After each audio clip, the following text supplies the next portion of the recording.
Պետք է ես գցեմ այն կանաչ բանի մեջ։ Նայ։ Ժողովուրդը ձեր ազգից են, գիտեք, կոյեցի է։ Հա։ Կոյեցի են ախպեր։ Դա այդ լավ է։ Մեր նման է զուրցալ։ Աղավնատունը մեր բարբարից է խոսում։ Դե, հարգելի աղավնատնեցիներ, պիտի ասեմ ձեր մոտ։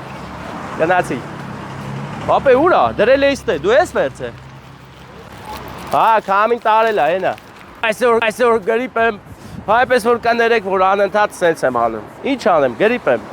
Բայց ոչ մի բան ինչ չի կարող խանգարել, որ ես ուրախ չլինեմ։ Հետո վկա, Զորաբյան հետո, պատմեք ձեր էմոցիաների մասին, այսօր լավ էր ամեն ինչ, հա։ Հիանալի էմոցիաներ է, բայց հեռու։ Իսկ դու գալիս ես աղավնատուն, հարգելիս, ես դիստանցիա եմ պահում, սոցիալական հեռավորություն եմ պահում, որ բան է, էլի։ Դուք պատկերացնում ես, չէ, ես իմ ընկերների մասին շատ եմ մտածում, հետո Հալավ գալիս եմ մի հատ։